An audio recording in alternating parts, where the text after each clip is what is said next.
RRI mempersembahkan Kita Indonesia. Kau dan aku memeluk bineka kita bersatu. Kita Indonesia. Indonesia sesungguhnya. Indonesiaisme. Hadirin dimohon tenang. Acara sesaat lagi akan dimulai. Pukul 10 waktu Indonesia Timur.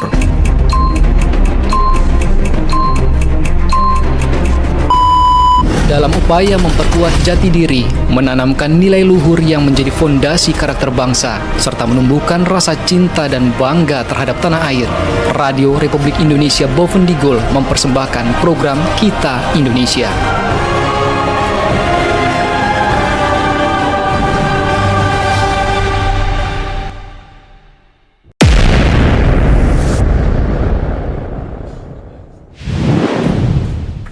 Bovendigul adalah sebuah wilayah yang terletak di Provinsi Papua Selatan, Indonesia. Wilayah ini terkenal karena sejarahnya sebagai tempat pembuangan bagi para tahanan politik dan aktivis pergerakan kemerdekaan Indonesia pada masa kolonial Belanda. Penjara Bovendigul dibangun sebagai respon terhadap pemberontakan yang dilakukan oleh Partai Komunis Indonesia atau PKI pada tahun 1926 hingga 1927. Pemerintah kolonial Belanda ingin mengisolasi para pemberontak dan mencegah mereka mempengaruhi masyarakat lainnya. Penjara Bovendigul juga dikenal sangat keras dan ganas. Para tahanan dipaksa melakukan kerja paksa di hutan atau rawa-rawa, dan banyak yang meninggal karena penyakit seperti malaria dan TBC. Diketahui Muhammad Hatta, Sultan Syahrir, Mukhtar Lutfi, Ilyas Yakub, Sayuti Meli, dan Marco Kartodikromom pernah meringkuk di dalam sel tahanan buatan kolonial ini dan tertulis dalam catatan sejarah. Pahlawan-pahlawan ada di sini harus rela dikurung di sel yang hanya dihuni satu orang, dan ada beberapa sel lainnya berkapasitas mulai dari 16 bahkan lebih dari itu. Sejumlah barang-barang peninggalan kala itu pun tersimpan rapi meski terlihat usang. Tak ada yang berubah dari keadaan bangunan, hanya kini terasa kosong, tak bertuan.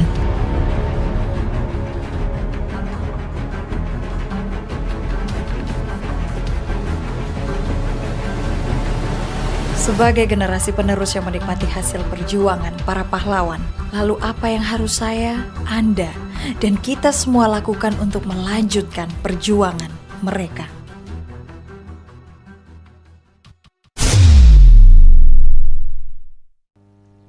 Bapa, Mama, Pace, Mace, ajar kitong dulu. Kitong pu adat dan budaya. Biar seluruh negeri tahu, kita orang pu tari-tarian dan musik tradisi.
Emas, minyak, luas hutan, semuanya bercampur. Nyanyikan oh, nyanyikan oh, nyanyikan oh, nyanyikan oh, nyanyikan oh, nyanyikan oh, nyanyikan oh, nyanyikan oh.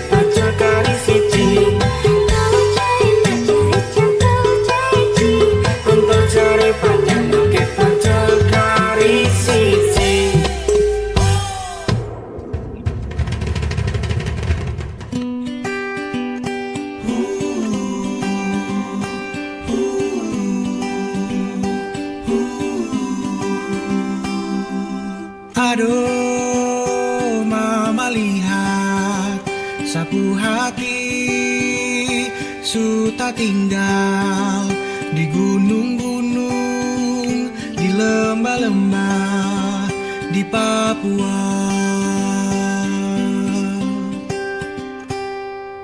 Aduh, mama lihat sapu hati su tenggelam di dasar pasir, di laut biru di Papua.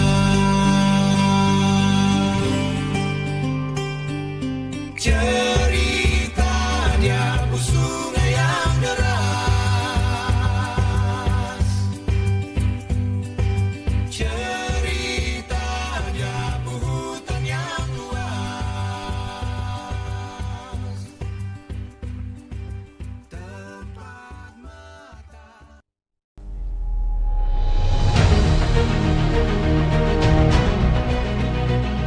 Mari kita sambut pembawa acara hari ini, Yohanes Goden dan Indah Dari.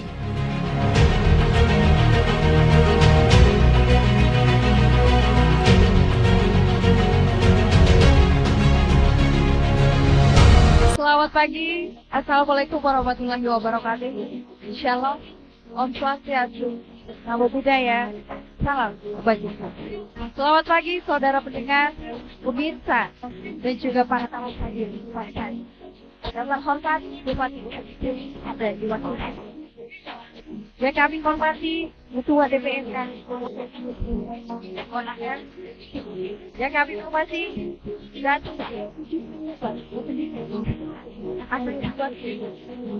yang kami hormati Radio TV Kesatria Yuda Jesuri, Komandan Yogi Arif Mojo. Yang kami hormati PLT Kepala Dinas Pariwisata Bapak Alphonse Samir. Yang kami hormati Kepala LPPR RI Bovendigul Bapak Paulus Punduropo. Yang kami hormati Kepala Seksi Informasi dan Promosi Budaya Dinas Pendidikan Kabupaten Bovendigul Bapak Adrian Romo. Yang kami hormati Kepala Distrik Mandobo yang diwakili Bapak Andri Fatwal. Dan yang kami hormati Kepala Kantor Kementerian Agama dan Agama Kabupaten. Dan yang kami banggakan para tamu hadirin di pagi hari ini hadir bersama kami dalam program kita Indonesia. Baik pendengar dan juga hadirin yang kami banggakan di pagi hari ini, sungguh sangat luar biasa walaupun cuaca kita tidak bersahabat, kita semangat kita Indonesia, makanya kita hadir berdiri di sini. Bagaimana pengorbanan dan perjuangan para pahlawan dulu yang berbanding dengan bagaimana kita hadir dan bersama-sama menyampaikan inilah siklus kerja. Apa kabar untuk kita semuanya di pagi hari ini? Wah, ini nampaknya luar biasa sekali ya. Sudah pasti. Masih down. Oke. Coba sekali lagi. Oke. Kita dari Bukit Timur ini harus semangat ini. Oke, siap. Apa kabar di pagi hari ini? Luar biasa. Nah inilah karena kita di Bukit Timur terbitnya matahari pertama dan kita harus semangat pasti. Apalagi memang pagi hari ini ditemani dengan cuaca yang begitu adem, sepertinya sebaiknya harus tarik selimut ya. Tapi memang menyempatkan untuk hadir bersama kita pagi hari ini. Baik, saudara pendengar pemirsa juga para tamu hadirin pagi hari ini. Saya sangat hari ini RRI Bukit dalam 1 jam ke depan menghadirkan program kita ini ya. Yang sebenarnya menjadi pertanyaan, apa sih program kita di Indonesia? Sekali. Dan juga pendengar, dan pemirsa, tamu hadirin. Mudah dalam program ini menjadi salah satu komitmen RRI sebagai media publik yang hadir untuk menyuarakan Indonesia dan juga nilai-nilai luhur dan juga menjadi pondasi karakter bangsa. Nah, selaras dengan itu juga tentunya sebagai masyarakat dari bangsa yang kita pilih, kita harus menjadi bangga tentu menjadi warga negara Indonesia. Kalau bangga sudah pasti cinta. Kalau kami bilang siapa kita? Kita Indonesia. Sekali lagi, siapa kita? Pak, tapi belum kedengaran. Oke. Semangat ya. Oke. Siapa kita? Luar biasa, Bidadari, bahwa dari ufuk timur Indonesia, dari Tapal Batas dan dari kota sejarah, kita sudah Indonesia.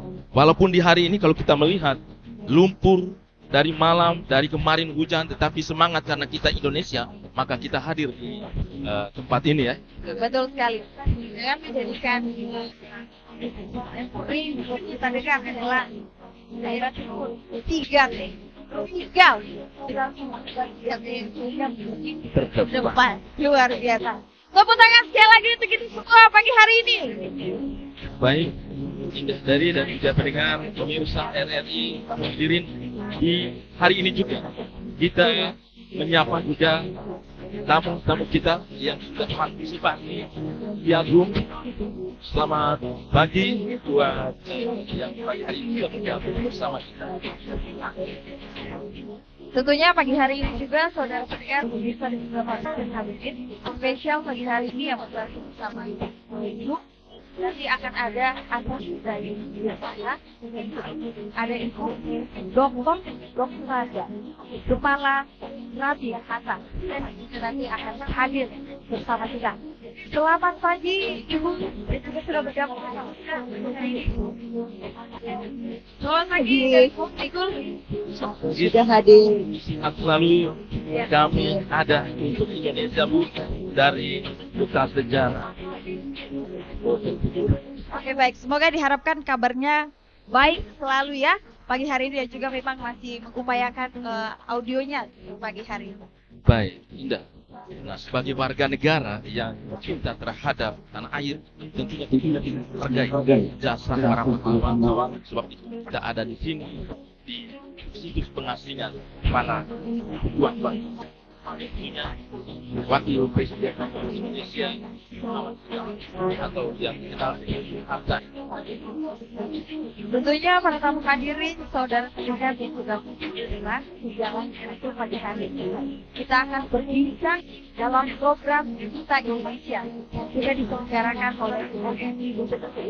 Jika hari ini menjadi momentum 23 Agustus, seluruh RRI di mana saja berada ataupun di Indonesia menyelenggarakan program Kita Indonesia rentak hari ini sampai 23 Agustus 2020. Baik, saudara pendengar dan juga pemirsa pagi hari ini kita dalam topik program yang kami menteruskan topik terkait dengan sejarah Boven School yang Kenapa bisa isu ini tidak ada? Oke baik. Ada apa? untuk mengetahui seperti apa sebenarnya akhirnya apapun yang sedang pemikiran akan terkait sejarah juga itu. Kalau langsung panggilkan harus kita lihat. Oke, kita sapa dulu ya. Ini ada Ibu Dr. Anda Kumalahata. Selamat pagi Bu. Selamat pagi, saya Luar lihat biasa saja Bapak. hari ini sudah bersama kami. Salam hangat dari Kota Sejarah. Bapak kita pernah juga dibuang di sini, salah satu tokoh proklamator perjuangan bangsa Indonesia, bahwa kami dari Bovendigul sehingga Indonesia tetap ada hingga hari ini Bu. Terima kasih atas kesediaan waktunya Bu. Selanjutnya ada sejarawan Bovendigul Bapak Andi Moromon. Kami silakan.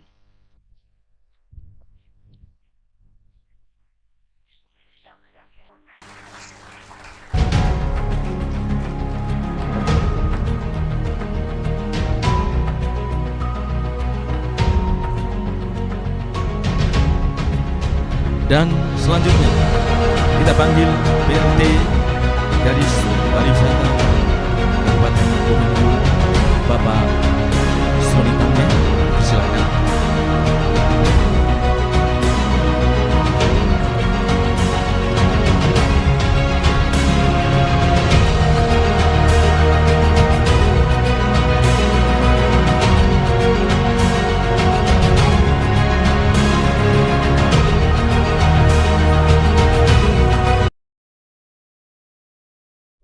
Baik pendengar dan juga pemirsa RRI dimanapun.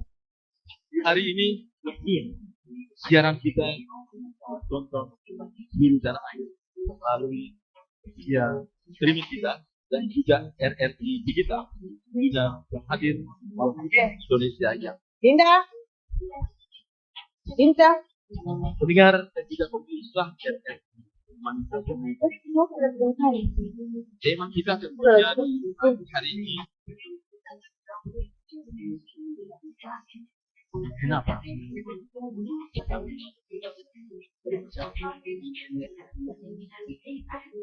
Digul yang membisu kita bagian dari Indonesia dengan kehadiran para tokoh-tokoh bangsa yang hadir di wilayah terjauh, terluar, dan terpencil. Tapi hari ini kita menunjukkan kepada bangsa dan negara bahwa Indonesia ada dan sudah ada. Dr. Anda Kumalahata, ada Bapak Andi Moromon dan juga Bapak Sony semuanya. Selamat pagi. Kita langsung saja nih Pak Andi, terkait dengan situs sejarah kita di Bovendigul ini sendiri, mungkin bisa dijelaskan secara singkat sejarah perjuangan kemerdekaan saat diasingkan Belanda untuk kita di wilayah Bovendigul ini. Baik, terima kasih. Selamat pagi untuk kita semua, hadirin semua, dan selamat pagi pemirsa di seluruh Nusantara. Bovendigul adalah bagian dari sejarah perintis kemerdekaan. Pertama yang perlu saya garis bawahi. Penjara ini ada di Bovendigul ini melalui satu proses perjalanan sejarah yang sangat panjang. Mulai dari tahun 1926. Hampir di seluruh Indonesia dan khususnya di Pulau Jawa dan Sumatera itu pernah terjadi pemberontakan yang sangat besar. Dan ini menurut Belanda ini mengganggu, sangat mengganggu. Tetapi pergerakan-pergerakan itu hanya karena perbedaan ideologi. Ada Partai Komunis Indonesia yang pada saat itu mendominasi. Sehingga ideologi yang sangat berbeda dari beberapa partai-partai politik ini terjadi saling memperebut. Jadi saling menyatakan bahwa ya ideologi saya partai ini lebih kuat, lebih bagus daripada kau macam begini. Sehingga itu terjadi pemberontakan. di seluruh Pulau Jawa dan Sumatera itu terjadi. Nah, yang mendominasi pada saat itu adalah Partai Komunis Indonesia, PKI. Mereka menginginkan ideologi kami itu harus menjadi benar. Sehingga terjadi pemberontakan untuk mempertahankan ideologi-ideologi lokal itu. Sehingga bagi Belanda pada saat itu mereka merasa terancam. Pemerintahan pada saat itu ini terancam, ini bisa mencapai kepada satu yang disebut munculnya nilai-nilai kemerdekaan, nilai-nilai nasionalisme antara mereka. Sehingga mereka semua ini para penganut, para pengikut, badan pengurus partai semua ini ditangkap. Dan pada saat itu memang tidak ada aturan bahwa orang yang bersalah ditangkap terus dimasukkan, harus ada melalui proses-proses pengadilan, sidang dan sebagainya, tidak berlaku itu. Jadi semaunya Belanda, mereka menangkap langsung dimasukkan di penjara, langsung dimasukkan di penjara, belum tahu benar atau salah. Sehingga pada saat itu terjadi membludak di seluruh tanah Jawa, penjara-penjara itu. Nah, di sini Belanda mulai memikirkan jalan-jalan keluar. Ini kira-kira kita bisa deportasi seluruh penghuni penjara ini kemana? Bovendigul sendiri itu sudah terjadi penelitian secara geologis, sudah tentara-tentara Belanda sudah jalan mengelilingi daerah-daerah ini pada saat itu. Pada zaman penjajahan Belanda di seluruh dunia itu berlaku yang namanya 3G. Masing-masing bangsa, masing-masing negara mereka mencari kekuasaan dalam hal ekonomi, politik dan menyebarluaskan atau memperkaya, memperbesar wilayah kekuasaannya. Belanda juga termasuk. Sehingga daerah Papua ini mencari rebutan dari berbagai bangsa-bangsa Eropa. Khususnya Belanda itu mereka sempat mengadakan penelitian dan mereka sudah bergerak sampai di seluruh Sungai Digul ini. Mereka sudah ke sini. Sehingga berdasarkan itu catatan-catatan kaki yang mereka sudah buat itu, sehingga pemerintahan Hindia Belanda pada saat itu memilih salah satu daerah untuk mendeportasi para tahanan ini ke daerah-daerah sulit, termasuk daerah Digul ini. Nah, daerah Bovendigul. Ini dirasa cocok, di daerah tepat, karena sangat tertutup dan sangat terisolir. Nah, sehingga diantarlah para pengungsi melalui Ambon, ditampung di Ambon. Ini sesuai sejarah. Ditampung di Ambon, kemudian diantar dengan kapal menuju ke daerah ini. Tetapi sebelumnya bukan di Tanah Merah ini. Mereka pertama itu menempatkan mereka di sekarang daerah Asiki. Di Asiki. Itu pos pertama, daerah Asiki itu. Kalau kita lihat sekarang daerah Subur ada pohon-pohon karet, itu posnya dan tempat penampungannya pertama di situ. Tetapi karena mereka di daerah itu sangat keras wilayahnya, terutama ada suku terasing yang pada saat itu terjadi suku Pengayawan, orang bilang Pengayawan, penggal kepala. Nah itu, kemudian sakit malarianya itu sangat tinggi. Malaria sangat tinggi, kalau sudah kedapatan kencing hitam berarti itu 1-2 hari sudah bisa meninggal. Sehingga daerah itu sangat keras. Wilayah daerah itu suku-suku setempat itu ditembak 1 datang 1000. Sehingga ini Belanda juga jadi takut itu. Aduh, ini keselamatan dari para tahanan ini, para deportasi dia. Ya, ini rasa takut, rasa khawatir, ini bahaya. Sehingga mereka maju lagi, naik lagi ke daerah Bovendigul. Daerah Bovendigul sini mereka itu pun juga belum langsung naik ke darat, tapi mereka masih berlabuh di tengah Digul selama kurang lebih 3 bulan. Mereka di situ dulu sambil melihat situasi, apakah ini sama orang-orang yang penghuni setempat ini sama dengan yang di Asiki atau tidak. Tapi ternyata beda orang-orang di sana ya luar biasa. Kalau di sini mereka takut. Kalau di sana mereka berani datang ketika ada kapal langsung mereka datang. Tapi di sini mereka lihat takut begitu. Oh, amati mereka. Ini menurut Belanda itu, oh ini berarti ada takut-takutnya itu. Sehingga di sini mungkin bisa. Sehingga setelah 3 bulan mereka baru mulai membuka, mulai sandar dan mereka membuka di di pelabuhan lama yang sekarang pasar itu. Baik Pak Andi, apakah pada saat itu terkait dengan para tahanan kita ini di sini perlakuan dari para tentara Belanda itu seperti apa sih? Jadi setelah mereka datang ke sini itu, jadi di sini itu tempat pengasingan, pembuangan. Mereka pembuangan. Penjara yang sekarang kami ada tinggal ini, yang ada ikuti kegiatan ini, penjara ini dibangun ketika Belanda menemukan orang-orang para perintis yang diasingkan itu dalam kampung itu ada membuat kesalahan, mungkin mengajukan teror-teror atau membawa berpolitik. Ini kamu mau langsung mereka itulah yang ditangkap masuk ke penjara. Oh, berarti ceritanya yang nakal-nakal dimasukkan ke penjara. Dimasukkan ke penjara ini. Nah, untuk Bung Hatta sendiri pada saat itu seperti apa ini? Bung Hatta itu datang ke Bovendigul kira-kira tahun 1936. 35-36 Bung Hatta, tokoh proklamator. Beliau bersama dengan ada 8 orang lain, teman-temannya seperti Bung Sarir dan sebagainya, Bondan. Nah, ini mereka diasingkan juga ke sini. Mereka diasingkan dan mereka ini adalah tahanan terhormat. Tahanan terhormat sehingga mereka diasingkan dan dikucilkan. Jangan sampai pikiran Belanda, jangan sampai mereka ini menghamburkan nilai-nilai nasionalisme kepada para tahanan yang sudah diasingkan ini. Nah, ini ketakutan Belanda di situ. Jadi begitu-betul diasingkan, dikhususkan, di tempat khususkan di sini.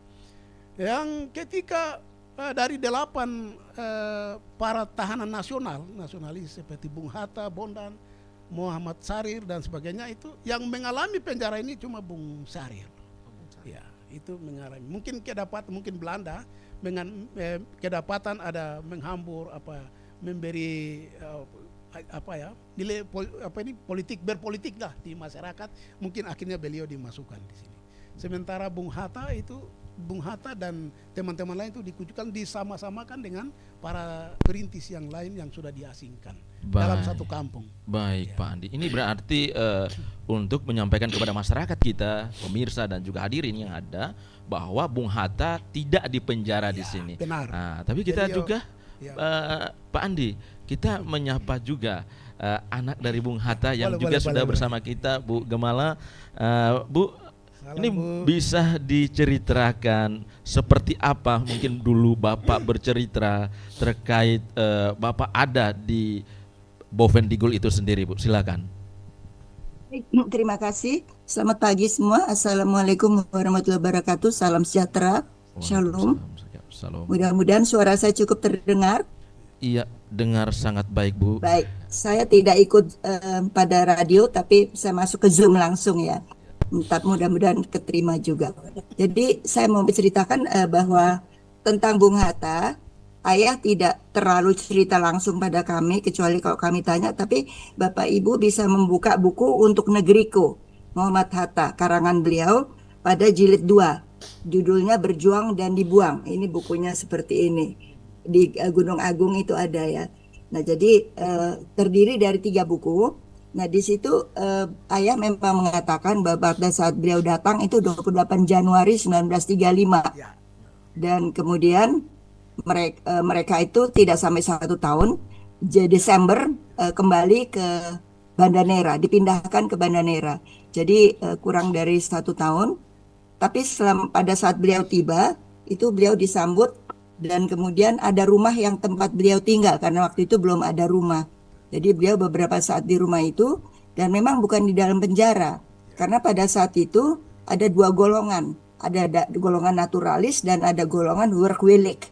Nah, workwelik ini 7,5 gulden per bulan dia dapat. Tapi mereka itu bekerja untuk pemerintah Belanda. Nah, tapi kalau ayah memilih naturalis. Nah, sebagai naturalis itu beliau diberikan ransum. Jadi setiap bulannya itu menerima 18 kg beras, 2 kg ikan asin, 300 gram teh, 300 gram kacang hijau, 2/3 botol minyak, tapi minyaknya waktu itu dalam botol limonade seperti sirup begitu ya. Nah, jadi kebanyakan orang buangan itu yang tinggal di kampung ayah itu kampung B. Itu adalah orang di kampung A. Ke kampung yang jadi ada yang kelompok yang memang mau bekerja dan ada yang tidak dengan Belanda. Nah, kebetulan Sultan Syahrir beliau memilih yang bekerja sama dengan Belanda karena dia perlu uang untuk membayar kepada istrinya yang korespondensinya di Belanda, karena istrinya ada di Indonesia kemudian balik ke Belanda dan akhirnya bercerai. Tapi pada saat itu karena tidak ada uang, maka orang mengerti bahwa Bung Syahrir akhirnya kerja sama dengan Belanda, tapi bukan untuk mencangkul, tapi kerja di kantor administrasi di sana. Namun ayah masuk golongan naturalis.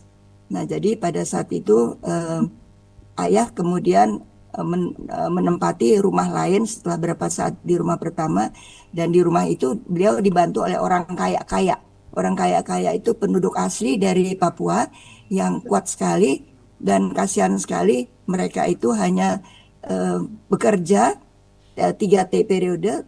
Periode pertama itu dan kedua mereka hanya diberi bukan uang, tapi mereka itu hanya mendapat kain sarung dan kemeja. Nah, nanti kalau sudah sampai periode ketiga baru hadiahnya itu kampak. Jadi beda dengan orang sekarang kalau bekerja tiap hari dapat uang.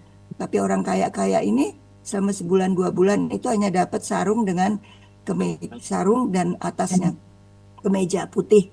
Nah, sedangkan kalau sampai bulan ketiga maka mereka mendapat kampak sebagai ongkos semua 3 bulan mereka bekerja. Jadi sangat prihatin di situ ayah melihat kesenjangan yang luar biasa. Mungkin itu sementara yang bisa saya sampaikan.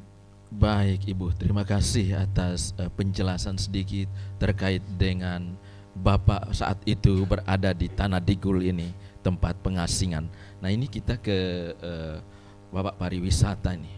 Pak, dengan situasi kondisi situs kita ini masih seperti ini, nah ini bagaimana? Adakah upaya-upaya yang akan dilakukan oleh Dinas Pariwisata sehingga promosi wisata sejarah Digul ini bisa diketahui oleh masyarakat Indonesia?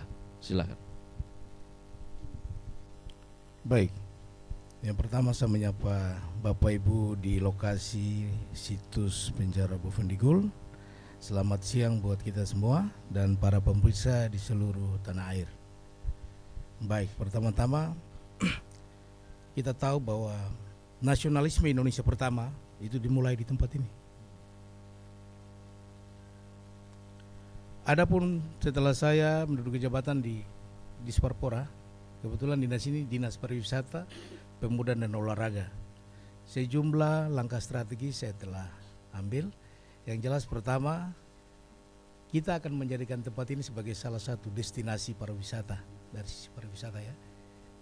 Upaya yang saya lakukan yang pertama ini saya mencari sejumlah dokumenter yang ada ya, baik sampai ke kedutaan Belanda itu sudah saya telusuri terkait foto dan ada beberapa dokumen-dokumen lain, bahkan sampai sudah berlink ke luar negeri, tinggal kita mendapatkan itu. Sehingga strategi yang saya lakukan ketika orang datang ke lokasi ini, orang kan melihat sejarah dulu, ada film dokumenternya di situ. Setelah itu kita akan masuk ke ruangan-ruangan yang mungkin hari ini kita lihat kosong ya, tapi kita coba bikin semacam diorama di dalam nanti seperti itu, ada 3 dimensi maupun patung-patung yang kita akan bangun di sana. Jadi ketika orang masuk itu ada voice-nya, ada lighting-nya, sehingga aura kita akan kembali ke back to berapa tahun yang lalu tuh, bahwa situasi yang mencekam ketika orang ditahan seperti itu langkah-langkah strategis yang saya pikir lakukan. Di dalam Ripda juga yang telah dibangun oleh teman-teman terdahulu ya, 2020 sampai 2024, saya kemarin merevisi 2025 dan next time untuk 2026 ke depan dengan mungkin kepemimpinan yang baru ini, saya sudah punya langkah-langkah seperti itu. Tentunya harapan besar tidak saja mensupport dana ini bukan saja dari DAU Kabupaten, tetapi justru dari DAK juga, karena kita ingat bahwa tempat ini masyarakat dengan setia ya, setiap hari mengangkat bendera merah putih nyanyi Indonesia Raya sebagai ikrar kebangsaan mengingat matahari dari timur ke barat sana. Itu maknanya tuh harus dicernai secara baik di seluruh Indonesia. Bahkan pemimpin-pemimpin kita secara nasional harus memaknai itu dengan baik.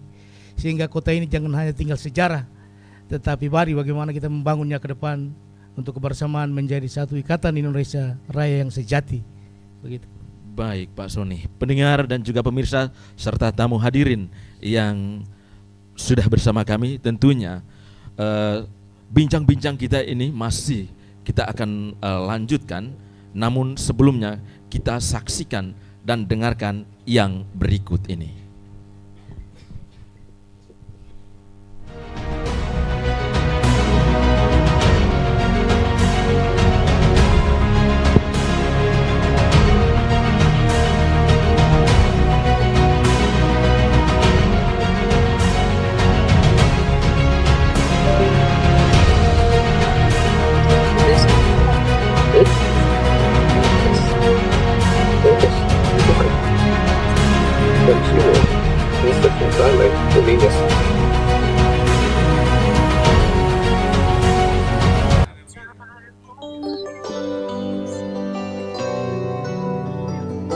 Masa kecil buat kecil.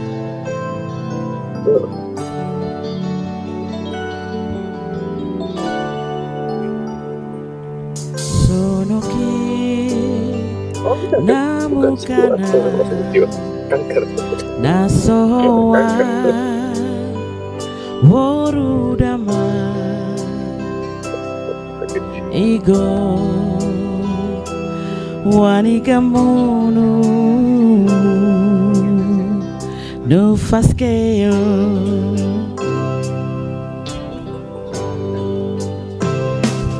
Sonoki Namukana Nasowa Worudama Igo Wanigamuru Nufaskeo Dekat dengan rumahnya. Ini. Warundu bahayo kirike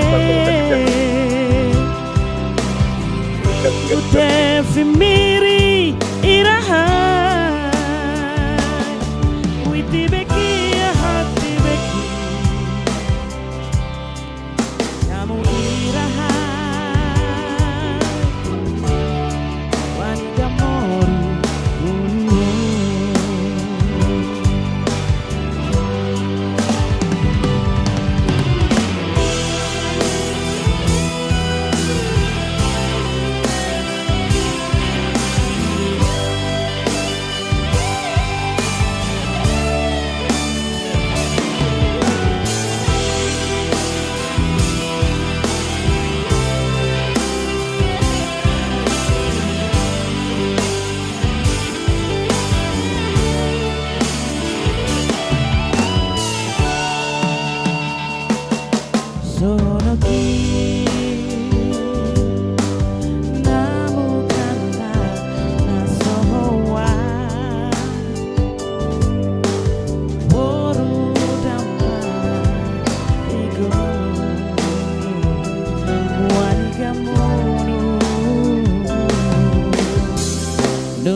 Kamu iraha Wani gamoru uluho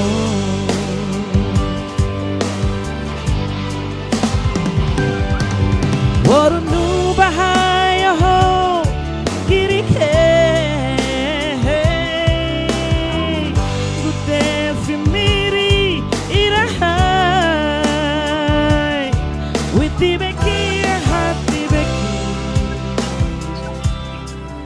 Jamu irahai Waniga moru Uluho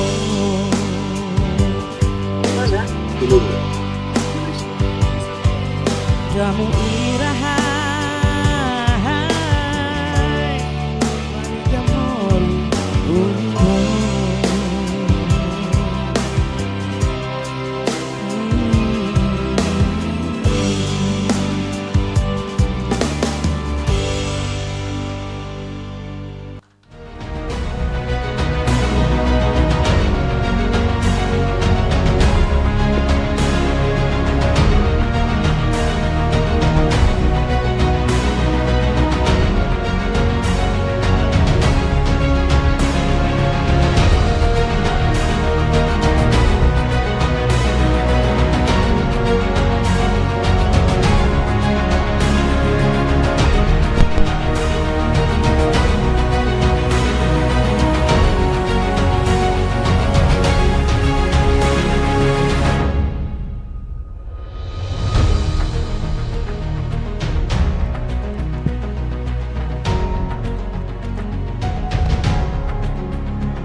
Jauhkan tangis dari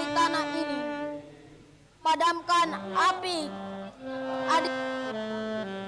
Satukan kami dalam kerukunan dan cinta sejati di bawah naungan merah putih abadi.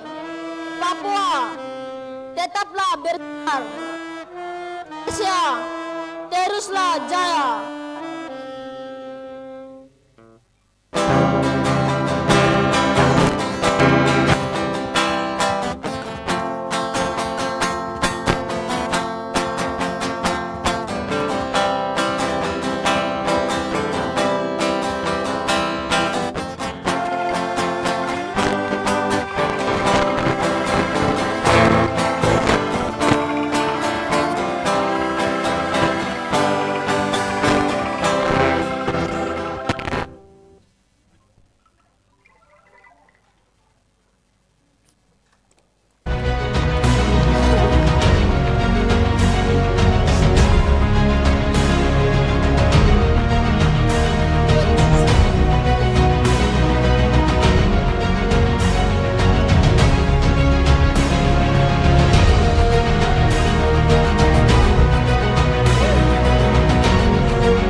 Baik para tamu hadirin, saudara pendengar dan juga pemirsa, boleh sekali lagi kita minta aplaus yang meriah untuk dua penampilan.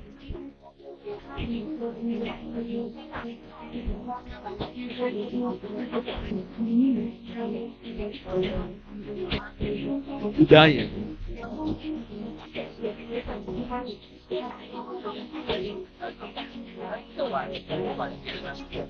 Sudah terlihat seperti apa dari kecil yang terlibat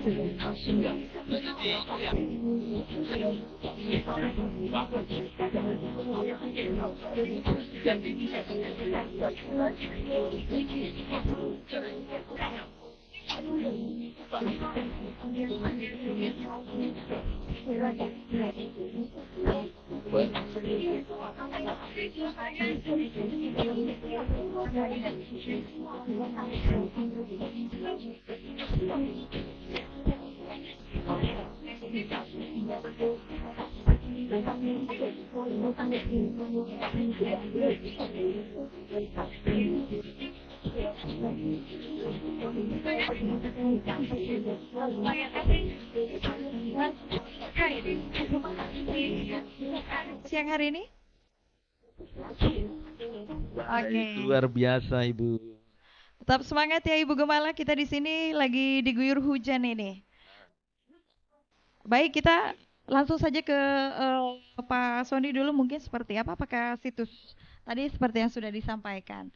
Kemudian ada yang mengatakan bahwa kalau belum injak situs penjara berarti belum ke Bovendigul. Nah, yang menjadi pertanyaan, apakah masyarakatnya sendiri sudah menginjak Bovendigul, apakah atau justru masyarakatnya bahkan tidak peduli mungkin atau tidak pernah menginjak situs.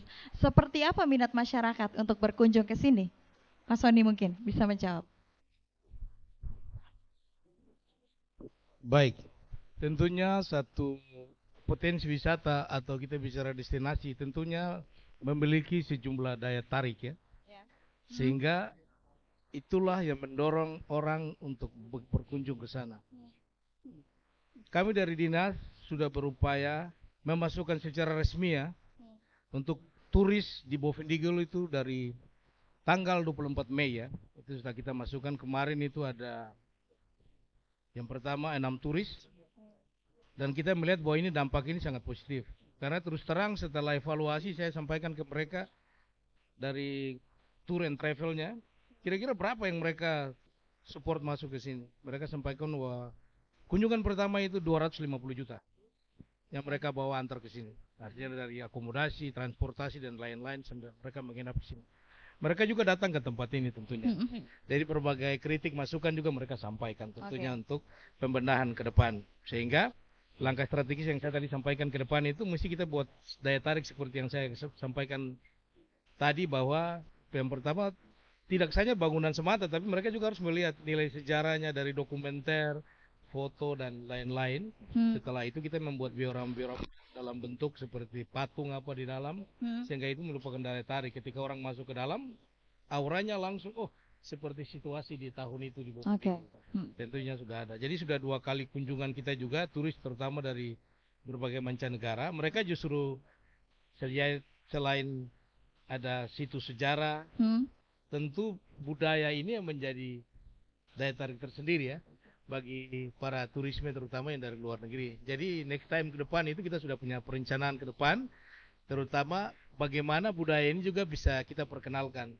Mungkin akan bersinergi dengan Bapak Andi, mereka dari Dinas Kebudayaan. Ini kebetulan karena ini memang terpisah. Jadi Dinas Kebudayaan sendiri, pariwisata sendiri nomenklaturnya. Sehingga saat ini Pak Andi mereka yang memang dari sisi keoriginal bangunan itu masih dikelola oleh Dinas Kebudayaan. Tetapi saya akan masuk ke destinasinya. Sebagai daya tariknya seperti itu. Tadi yang seperti Pak Sony juga sampaikan bahwa memang ada beberapa kritikan dan juga masukan dari turis-turis yang juga sudah mengunjungi. Kita bisa mendengarkan seperti apa kritikan dan juga mungkin masukan dari. Jadi terutama ya keterpeliharaan bangunan ini, terus mereka datang juga masih dalam bertanya-tanya ya. Ini seperti apa, kecuali mungkin dalam resmi-resmi ya kita akan bikin. Ya itu sudah dokumenternya, itu yang nomor 1, sehingga mereka bisa dapat melihat dan mengetahui sendiri. Karena kita ingat bahwa seorang wisatawan datang itu adalah duta. Dia akan memberitahukan kepada teman-teman lain. Kebetulan ini dari mereka yang masuk ini dari Eropa. Jadi tanggal 12 kemarin mereka 4 orang juga masuk ke sini. Itu juga mereka membawa uang yang mereka belanjakan 120 juta di sini. Jadi kita melihat ke depan nanti tahun depan itu kita punya strategi untuk itu. Jadi kelima suku itu kita akan mendata dengan tim pembuatan Ripda dan teman-teman tentunya dari Tour and Travel ini, sehingga kita menentukan dari 27 titik potensi wisata itu kira-kira mana yang dianggap bisa memberikan kontribusi terhadap pendapatan asli daerah. Baik. Kemudian kalau pertanyaannya adalah seperti apa mungkin status penjara saat ini? Bagaimana? Status penjara. Apakah sudah masuk dalam cagar budaya? Itu mungkin Pak Andi langsung. Silakan Pak Andi mungkin bisa menjawab. Seperti apa? Baik, terima kasih. Kita bersyukur, jadi saya atas nama Dinas Pendidikan dan Kebudayaan Kabupaten Bovendigul, pemerintah daerah Kabupaten Bovendigul dan seluruh masyarakat Bovendigul, kita pantas menyampaikan terima kasih yang luar biasa karena kemarin tanggal 22 Agustus itu telah terjadi sidang penetapan situs penjara ini sebagai cagar budaya nasional. Mari kita beri aplaus. Ya, itu saya bersyukur sekali dalam perjuangan panjang. Jadi satu bangunan yang boleh dikatakan situs cagar budaya itu sudah ya berlaku selama 50 tahun begitu. 50 tahun lebih statusnya itu baru akan dinyatakan sebagai cagar budaya. Dan itu melalui proses yang panjang. Saya juga berterima kasih kepada tim ahli cagar budaya nasional yang sudah kemarin menetapkan situs ini. Ini baru situs penjara ini saja.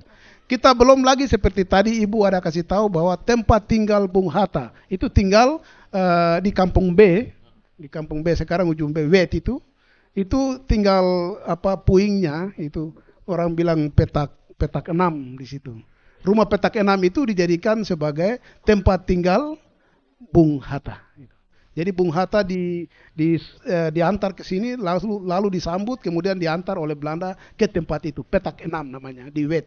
Itu sudah tinggal pondasinya saja. Nah, mudah-mudahan dengan penetapan dan ini belum ditetapkan sebagai situs cagar budaya. Karena itu harus melalui penelitian, harus ada tim, ada kriteria yang harus menentukan sebagai peninggalan. Nah ini susah, itu ada perjalanan panjang. Dan ada yang disebut tim ahli cagar budaya. Ini kami harus datangkan untuk mereka menilai, melihat, kemudian mereka harus betul-betul ini layak atau pantas dijadikan sebagai cagar budaya nasional, baru kita tetapkan. Macam begitu. Jadi ini baru, ini kawasan Bovendigul ini sebenarnya semua nih masuk cagar budaya, tapi baru pertama penjara ini saja. Belum di tempat-tempat lain, ada kantor magis APB, kemudian ada gudang senjata, ada ada rumah barak tentara Belanda, ada rumah-rumah pejabat tentara, pejabat-pejabat. Nah ini kan kita belum ini. Karena ini sudah berlaku sudah 50 tahun lebih, berarti sudah bukan lagi tempat tinggal sebenarnya. Nah, itu sudah tidak layak, itu sudah harus disebut sebagai situs cagar budaya. Nah, gitu, ya. Berarti memang membutuhkan proses yang panjang ya? Betul, perlu proses. Ya. Oke, baik. Baik, saudara pendengar dan juga pemirsa, Ibu Gemala masih bersama kami siang hari ini? Masih. Ibu Gemala? Masih, saya masih dengar. Oke, audionya mungkin? Saya bilang masih. Oke, baik. Ibu, tadi kita juga sudah sedikit berbincang dengan narasumber kita siang hari ini. Kita kembali ke Ibu juga mungkin seperti apa tadi kita saksikan bersama beberapa cuplikan juga dari situs penjara ini sebagai apa ataupun Ibu selaku anak dari tokoh proklamasi yang juga diasingkan di Bovendigul, seperti apa pandangan Ibu ataupun penilaian Ibu terkait dengan situs-situs yang sebagai tempat diasingkan Bung Hatta. Seperti apa Ibu? Ibu menilai tempat ini.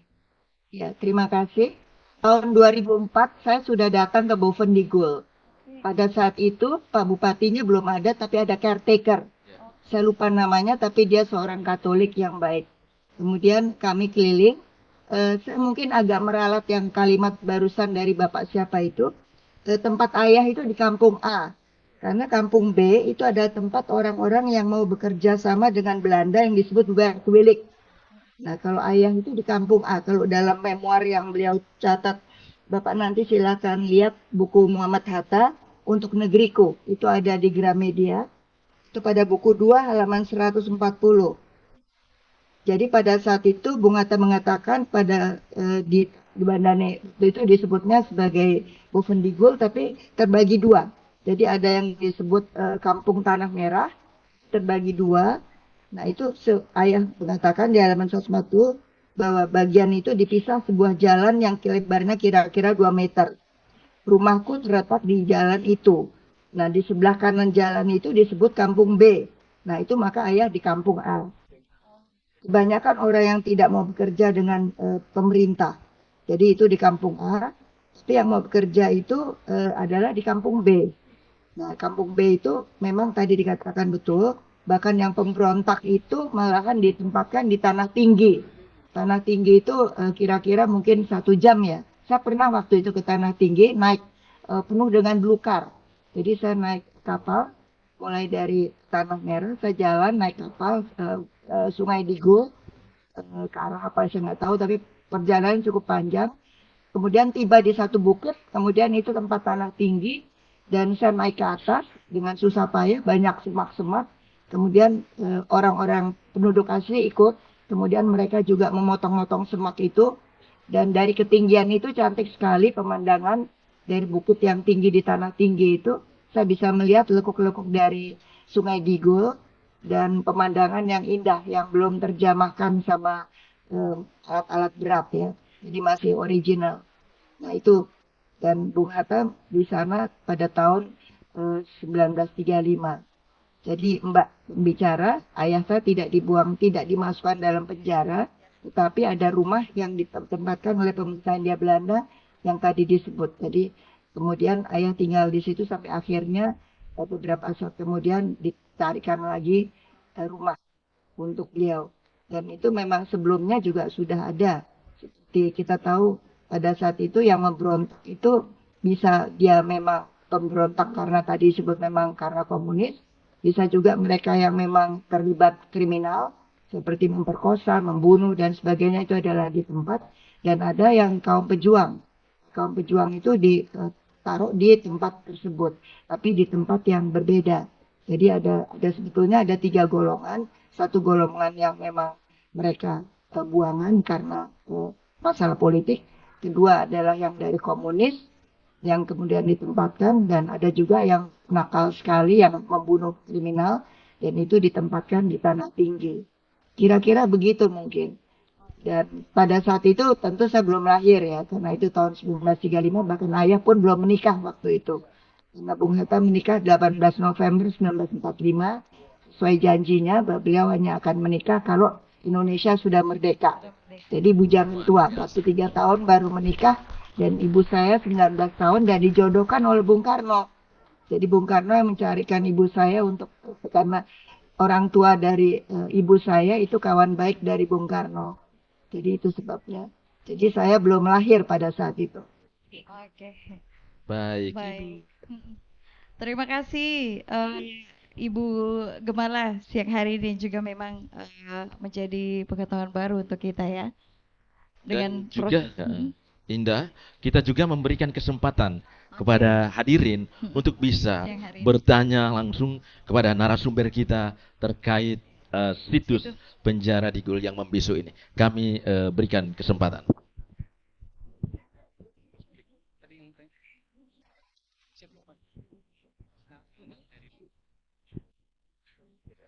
Oke, bagaimana para tamu hadirin? Oke, baik. Bapak. Oke. Siap. Mohon izin Bapak perkenalkan dengan siapa? Langsung pertanyaan. Perkenalkan nama dulu ya. Sebelum saya perkenalkan nama, saya menyapa dulu. Selamat pagi menjelang siang. Pagi. Selamat siang. Siang.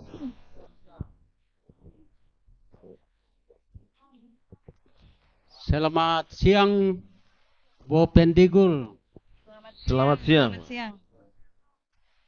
Ibu Gemala, kakak saya perkenalkan nama buat peserta yang hadir, Andreas Ningki, suami daripada temannya Ibu Gemala, Ibu Lucy. Sebetulnya Ibu Gemala yang undang saya ini. Yang undang saya Ibu Gemala lewat WA tadi pagi. Tapi ya puji syukur panitia mungkin dia lupa saya atau tidak ingat. Tapi kalau Ibu Gemala, Ibu Tia, tadi saya sempat ditelepon dengan ajudan Pak Riko, tapi tidak bisa terima ini. Selamat pagi Jakarta. Di sini sudah siang. Diguyur hujan. Baik. Yang terhormat kepada Bapak Bupati atau yang mewakili Bapak Kapolres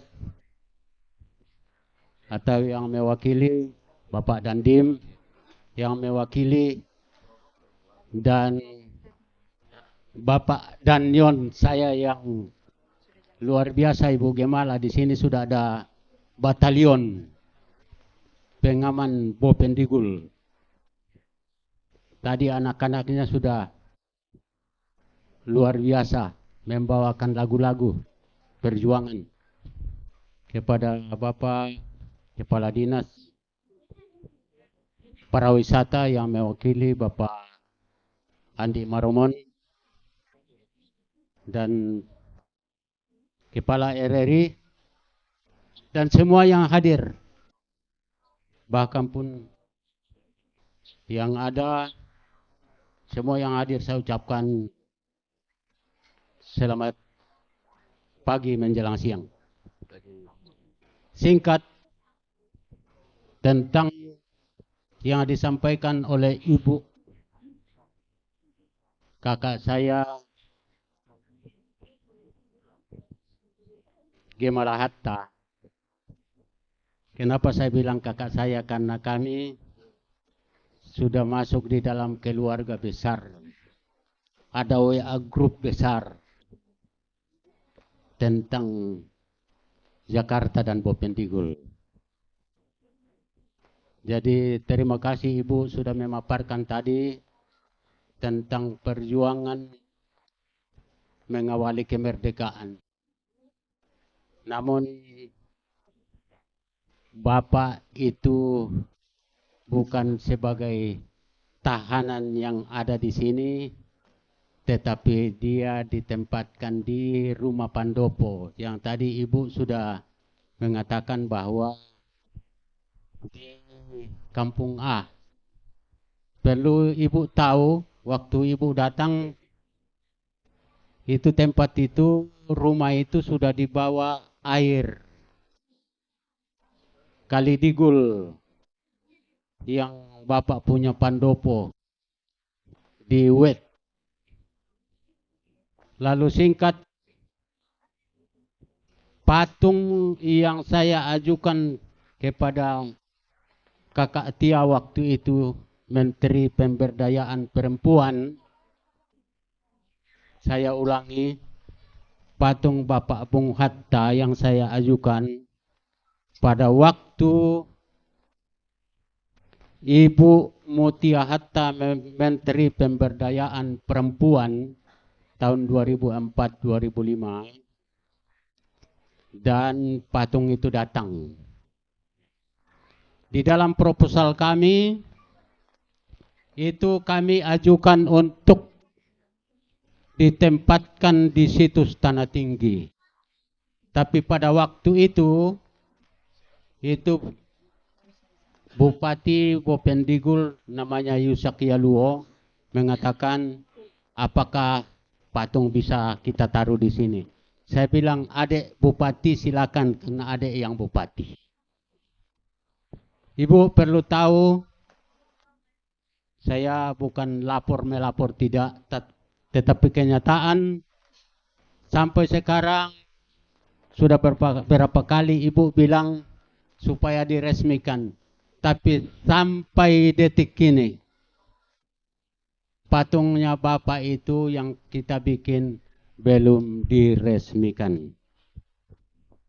Semoga para pejabat yang hadir bukan hanya sebegini saja, bukan hanya sampai di sini saja, tetapi kita mari berpacu terus dan menerus untuk perjuangan. Di manakala bangsa yang menghargai para pahlawannya adalah bangsa yang maju. Terima kasih. Baik. Untuk kita semua, selamat siang, Ibu Gemala. Selamat siang. Baik. Selamat siang. Oke, kami berikan lagi kesempatan untuk penanya berikutnya.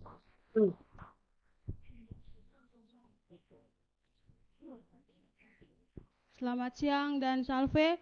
Perkenalkan, nama saya Priska Oktan. Saya dari SMAK Santa Maria Tanah Merah. Di sini saya akan bertanya, apa yang harus kami para siswa maknai dari situs ini? Sekian, terima kasih. Ada lagi?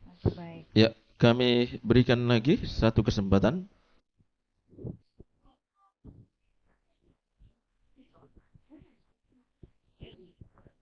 Selamat siang, perkenalkan saya Dwi dari SMA Negeri 1 Tanah Merah. Mau tanya, di Bovendigul ada berapa pahlawan yang diasingkan? Dan apakah ada yang meninggal atau gugur di sini? Sekian, terima kasih. Baik, indah dari pendengar ya. Tentunya kita langsung saja ke langsung menjawab. Oke. Baik, anak-anakku. Ini sejarah, pelajaran sejarah.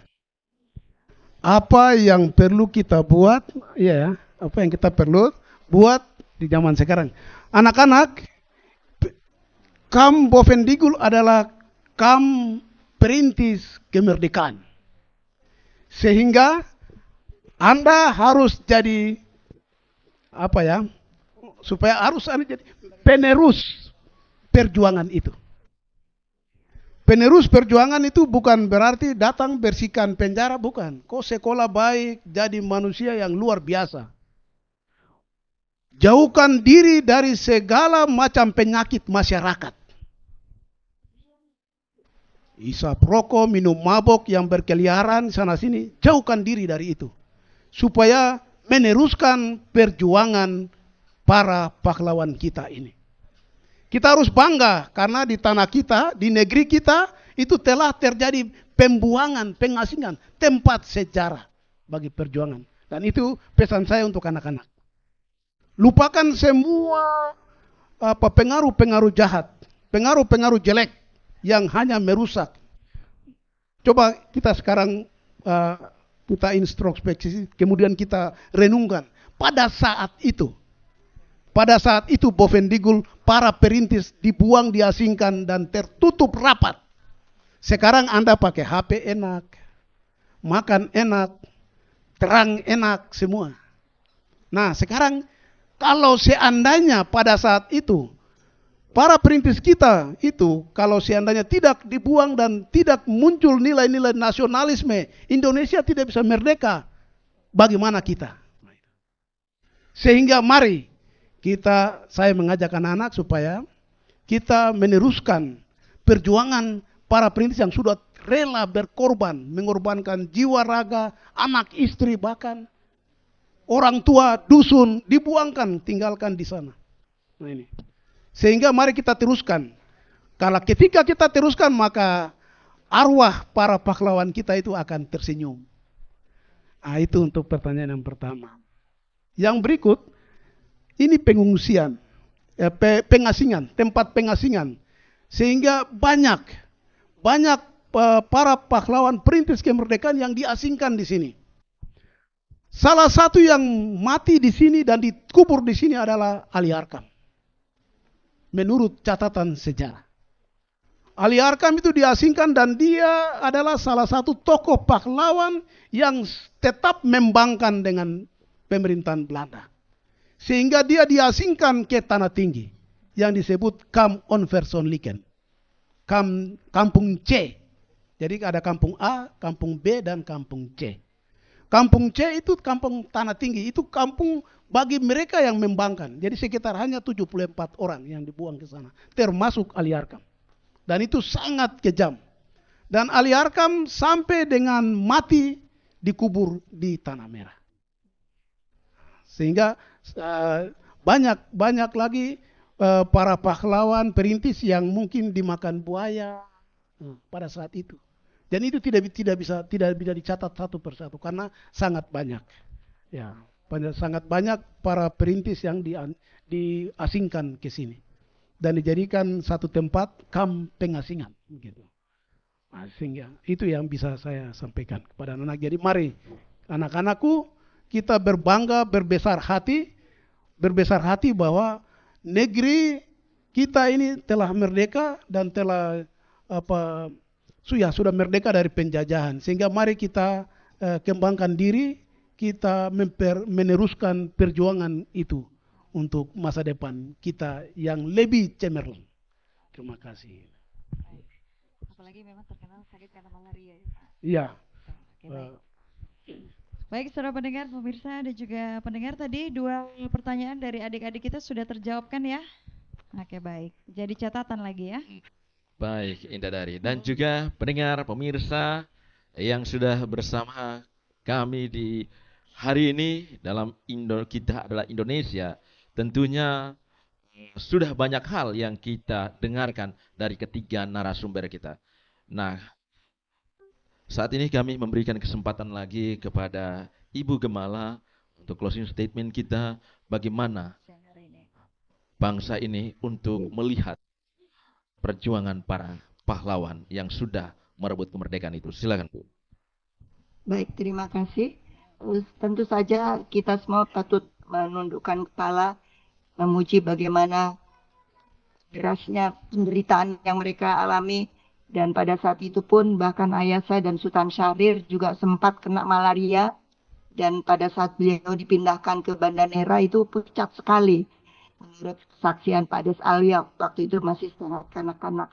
Dan pada saat di Banda Neira, ayah memang merasakan bagaimana rakyat Papua, penduduk Papua itu mereka masih sangat lugu, dan satu cita-cita ayah yaitu bahwa Indonesia harus maju dimulai dari sebelah timur. Karena itu pada saat beliau menjadi wakil presiden, beliau sudah memikirkan jauh-jauh lama sebelumnya bahwa Indonesia Timur harus ada universitas.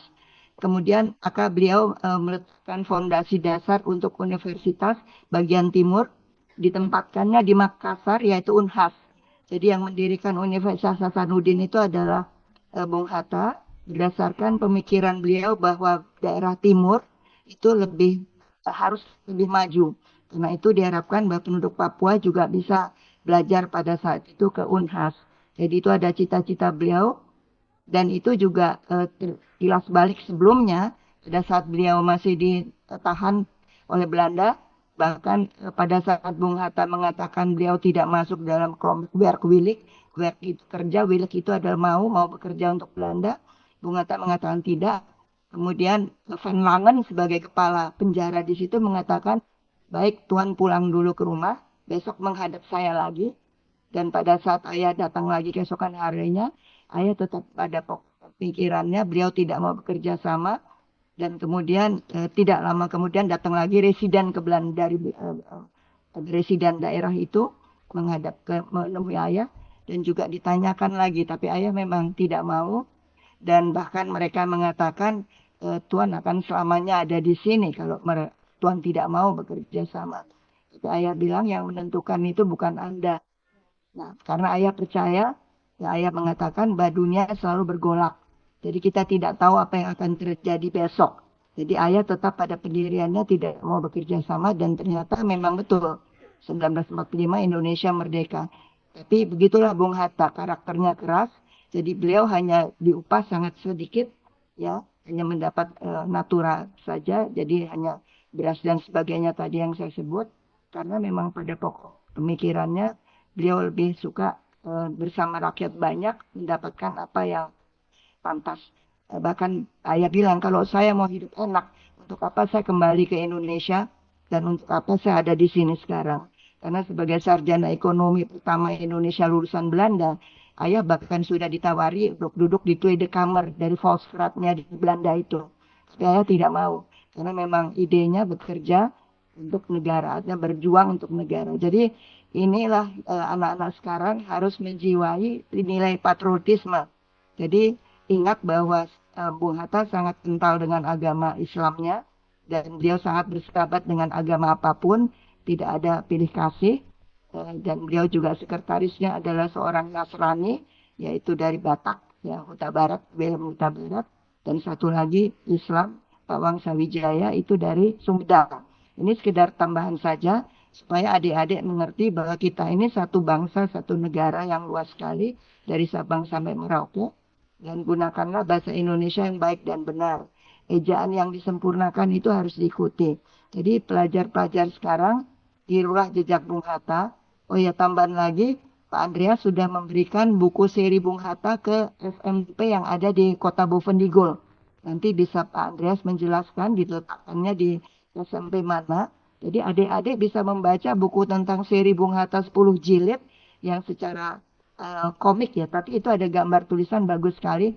Saya kirimkan awal tahun ini lewat Pak Richard, seorang wartawan di Jayapura, dan dia mengirimkan kepada Pak Andreas. Jadi silakan nanti adik di Bovendigul membaca riwayat Bung Hatta. Sekarang ada di SMP yang diletakkan oleh Pak Andreas di SMP itu. Saya kira itu saja, jadi tirulah jejak Bung Hatta dan juga jejak pahlawan-pahlawan yang lain yang telah berjuang setengah mati supaya Indonesia ke depan menjadi bagus dan dimulai dari timur. Karena Bung Hatta sangat memikirkan Indonesia Timur. Dan cintanya pada Papua itu tetap ada sampai beliau meninggal.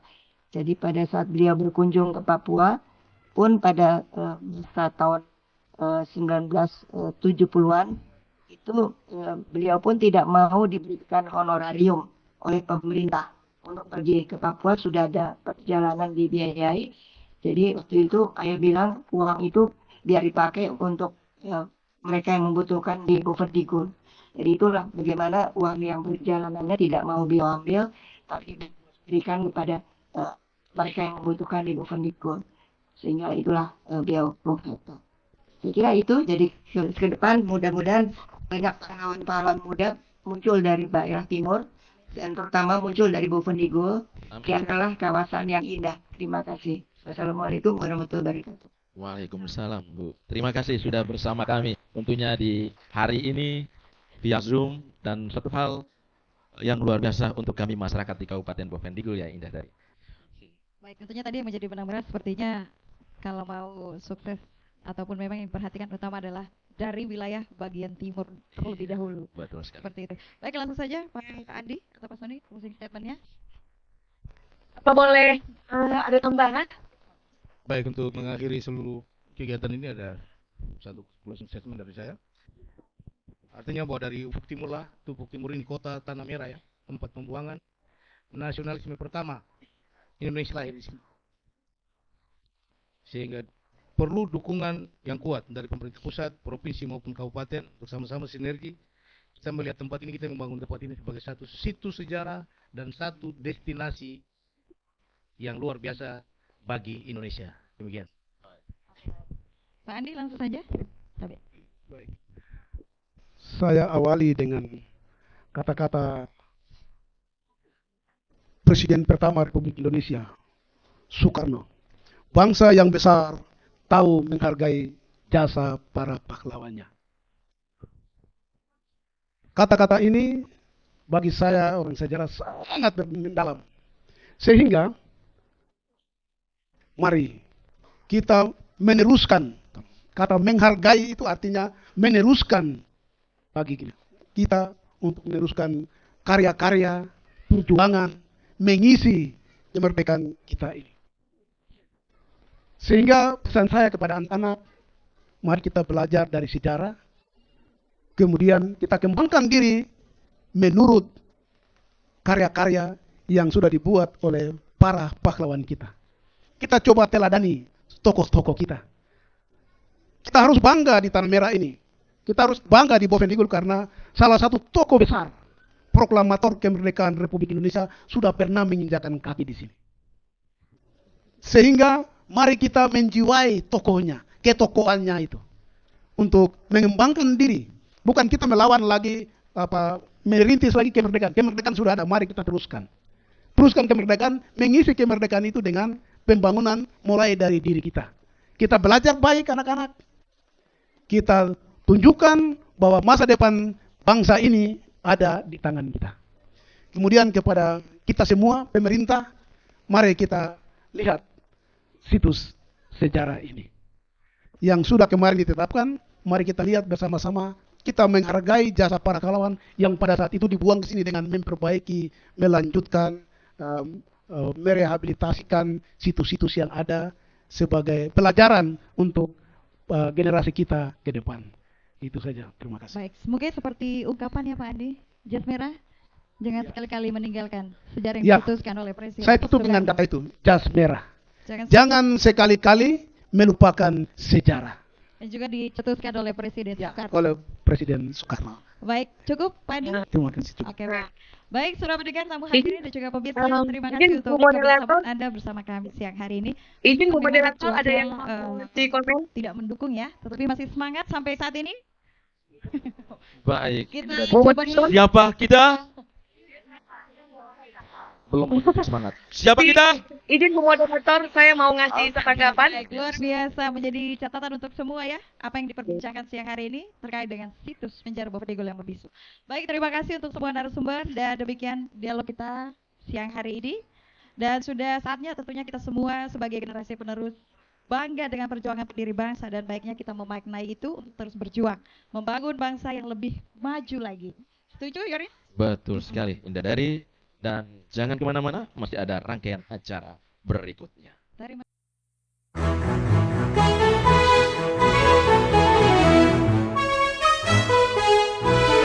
Kibarkan bendera di langit luas, kita satu bangsa di bawah cahaya. beraneka warna atau beda agama, di sini bersatu sebagai saudara.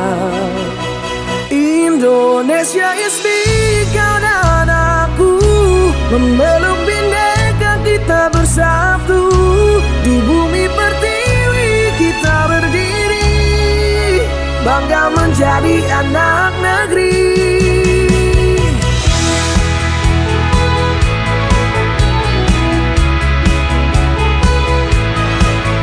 Tak ada yang mampu memecah kita, karena cinta kita yang kuasa. Bersatu padu di setiap langkah, menjaga negeri dengan jiwa yang megah. Indonesia is big, kau dan aku memeluk bindeka, kita bersatu di bumi pertiwi kita berdiri, bangga menjadi anak negeri. Menggapai langit dengan tangan terentang, kita adalah satu di tengah bintang, melangkah maju bersama impian. Indonesia kuat, bersatu kita menangkan.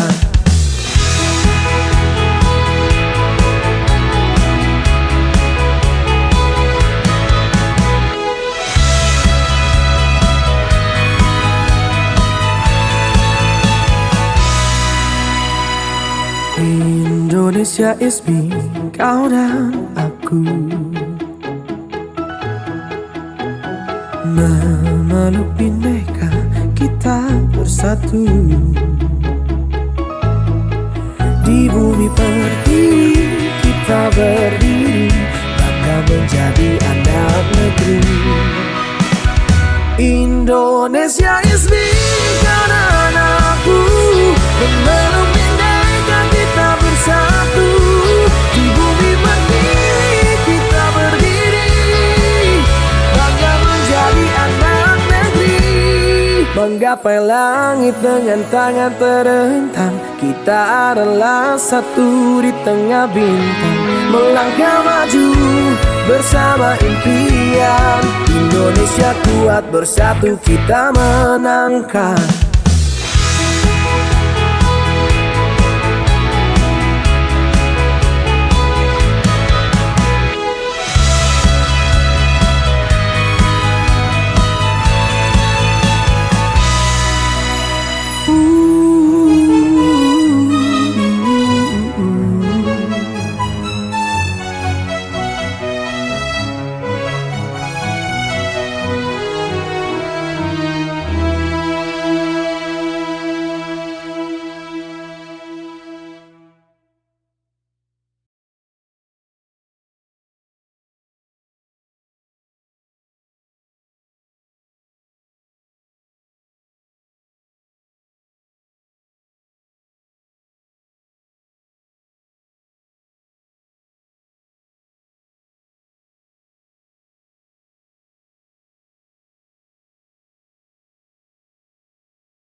Sebelum aku tahu akan artinya cinta, terlena ku dibawa ke sana. Setelah dia pergi, baru aku mengerti ku telah jatuh cinta kepadanya. Oh, aku rindu, katakan padanya aku rindu.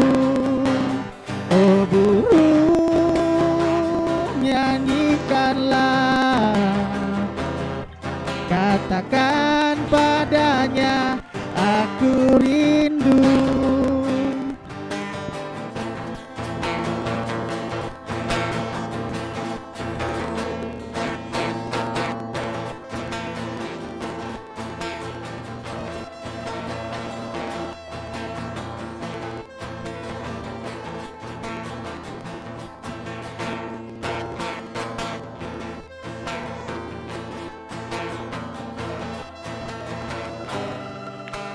Oh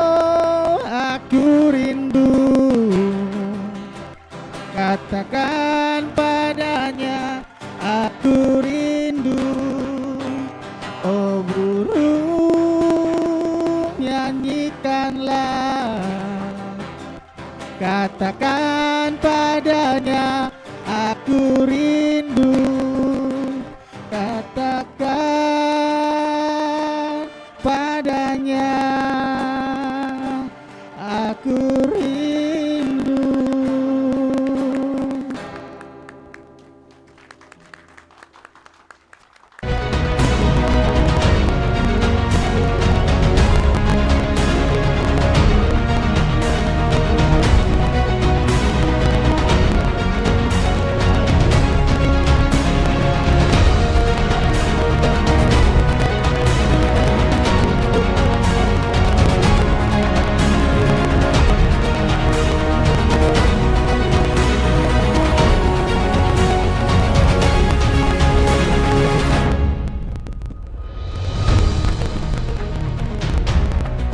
Baik, luar biasa sekali siang hari ini. Saudara-saudara dan juga pemirsa, boleh minta aplausnya sekali lagi. Kurang meriah sekali lagi.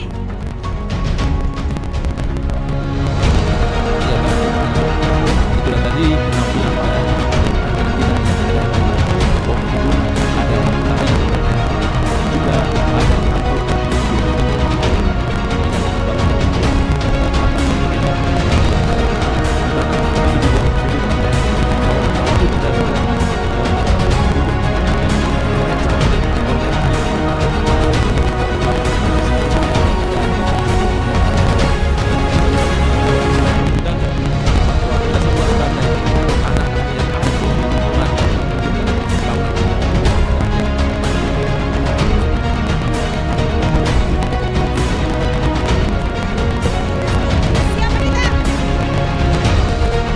siapa kita? Baik, terima kasih para tamu hadirin dan juga semua yang berada di tempat ini. Tentunya akhir kata, saya Indah Dari. Saya dan Pamit undur diri dan terimalah salam persaudaraan kami. Nuk bagen, nuk bagen, nuk bagen, nuk bagen. saya ada Kamu ada karena saya ada. Selamat siang dan sampai jumpa.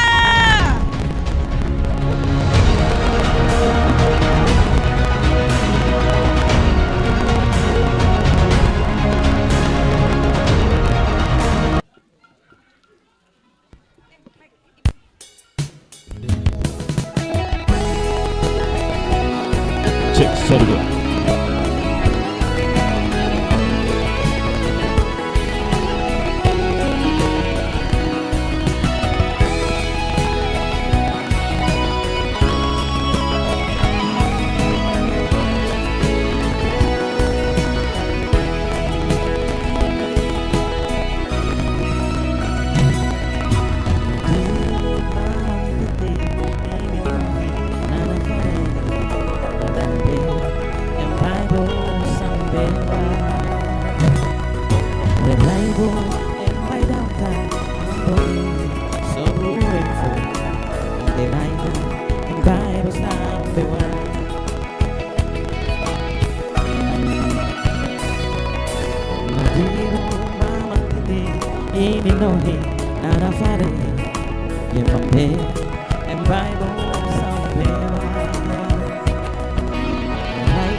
Yang mau menyanyi sama-sama kita nyanyi.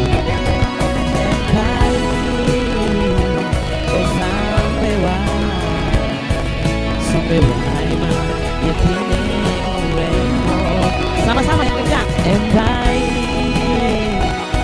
Sampai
mempersembahkan Kita Indonesia.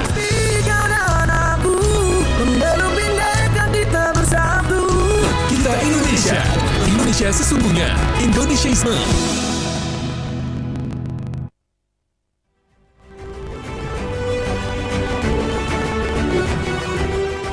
Demikian program Kita Indonesia yang dipersembahkan RRI Bovendigul.